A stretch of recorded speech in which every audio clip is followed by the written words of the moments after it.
Bonjour, bienvenue pour cette 36e capsule d'écologie intégrale. Mes grands-pères ont parcouru la terre. Mes grands-mères ont donné naissance à nos mères. Je suis de cette tradition de parole. Ma terre est bafouée par un serpent venimeux où coule mon histoire. Ces mots sont de la poétesse inoue Joséphine Bacon et ce poème est tiré de son recueil Quelque part ou Yesh. Ma terre est bafouée. Si les Autochtones peuvent le dire à juste titre, je pense qu'on pourrait étendre ça à beaucoup de terres sur notre planète Terre. Beaucoup de terres sont bafouées parce qu'on traite n'importe comment nos écosystèmes. Dans cette capsule et les suivantes, je vais vous présenter quelques initiatives autochtones pour faire face au changement climatique et protéger la nature. Je pense que c'est important d'aborder ce sujet-là, d'une part parce que les droits et le mode de vie des Premières Nations sont affectés d'une manière particulière par la crise écologique, et d'autre part parce que plusieurs communautés ou groupes autochtones mettent de l'avant des initiatives fort intéressantes. En guise d'entrée en matière, j'aimerais vous partager la manière de considérer la nature de Mélissa Molène-Dupuis, qui est une militante et une communicatrice bien connue de la nation Innu. Madame Molène-Dupuis est en outre responsable de la campagne Forêt chez Nature Québec.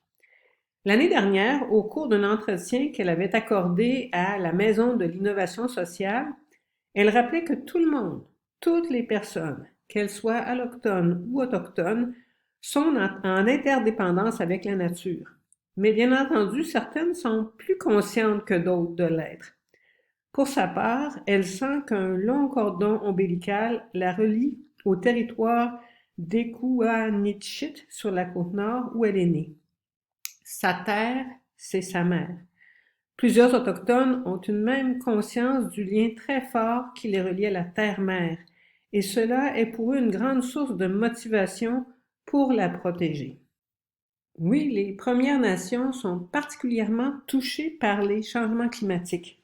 Ainsi, selon un rapport produit par le groupe Femmes autochtones du Québec Inc., qui est un mouvement qui représente les femmes des Premières Nations, c'est leur logo que vous voyez sur le diaporama, plusieurs aspects de la vie des femmes autochtones et de leurs familles sont affectés par la crise climatique, dont la sécurité alimentaire, les liens avec des espèces comme le caribou, l'accès à des pratiques culturelles traditionnelles intimement liées à la nature. Et ces femmes-là déplorent que souvent les savoirs autochtones soient peu considérés ou même dévalorisés. Il y a pourtant là un trésor, une richesse à partager. C'est une raison de plus pour écouter ce que les Autochtones ont à dire et parler de leurs projets et de leurs initiatives. Pour commencer, il vaut la peine de parler de l'Institut de développement durable des Premières Nations du Québec et du Labrador. Fondé en l'an 2000 par les chefs de l'Assemblée des Premières Nations du Québec-Labrador, cet institut travaille avec des partenaires à faciliter l'adaptation au changement climatique des communautés des Premières Nations par l'identification et la mise en œuvre de mesures concrètes. Cet Institut du développement durable des Premières Nations œuvre également à améliorer la prise en compte des enjeux autochtones dans les politiques climatiques tout en proposant aux communautés des outils pour réduire leurs émissions de gaz à effet de serre. Et j'ai examiné un peu leur site Internet et en regardant les onglets de leur site, ça m'a permis de voir un peu quels étaient les principaux enjeux sur lesquels cet institut travaille. Alors, il y a la planification stratégique du territoire, les mines et les sites miniers abandonnés, la foresterie, les changements climatiques proprement dits, les matières résiduelles, la conservation et la biodiversité, l'énergie et l'efficacité énergétique et l'érosion côtière. Donc, on voit que ça touche à peu près tous les domaines là, qui sont pertinents quand on parle d'érosion de la biodiversité et de changement climatique. Dans la dernière année, on a beaucoup entendu parler des aires protégées. Vous vous souvenez peut-être qu'au mois de décembre 2020, le gouvernement du Québec a adopté un certain nombre d'aires protégées, mais situées dans le nord du Québec. En faisant ça, ça a permis d'atteindre l'objectif là, que le Québec s'était engagé à respecter, d'avoir 17% de son territoire protégé.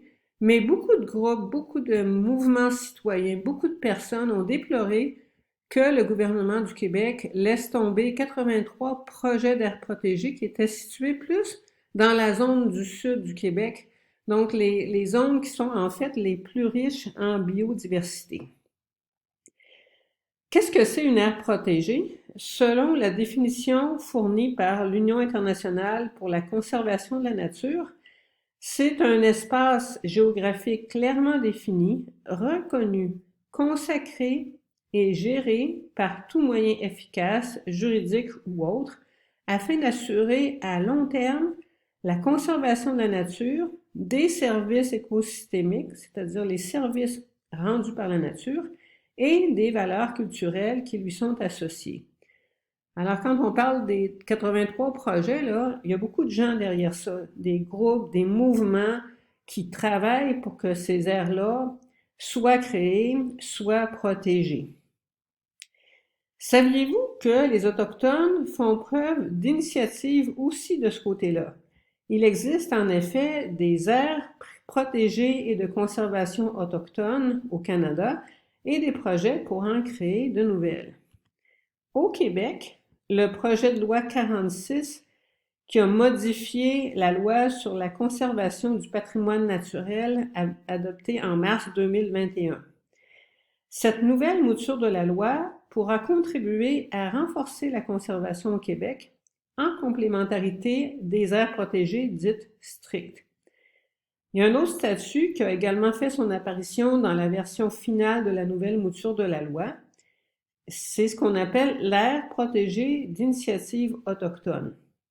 Ça veut dire qu'il peut y avoir des aires protégées qui sont promues, qui sont proposées par des Autochtones. Faut dire que pendant plusieurs années, quand il y avait une aire protégée qui était créée, souvent ça rimait avec la perte de droits ancestraux et même l'expropriation de personnes autochtones. Alors, c'est heureux que maintenant, on se tourne tranquillement vers des types d'aires protégées qui sont plus inclusifs et qui offrent une opportunité de diversification des modes de gestion. J'aimerais vous donner deux exemples d'aires protégées d'initiatives autochtones. À Wendake, il y a celui, bon, j'aurais un petit peu de difficulté à prononcer correctement le nom de l'endroit, Yan-Yan-Onde, qui est promu par la nation Huron-Wendat. Là, vous voyez le musée qu'il y a à Wendake, là, le musée des Premières Nations, qui est en même temps un hôtel. Je pense que ça vaut la peine d'aller visiter ça un jour ou l'autre. Alors, le projet d'aire protégée, promu par la communauté Wendat, vise à la fois à protéger les valeurs patrimoniales et culturelles du territoire, mais aussi incluant des portages, des sentiers, des sites archéologiques d'intérêt et la valeur écologique de cette zone. Donc, c'est un projet qui inclut plusieurs dimensions. De son côté, la communauté Innu de Pessamit met de l'avant une aire autochtone à Pipmoakan, qui est un territoire dans notre région au Saguenay-Lac-Saint-Jean, et ça touche aussi la Côte-Nord.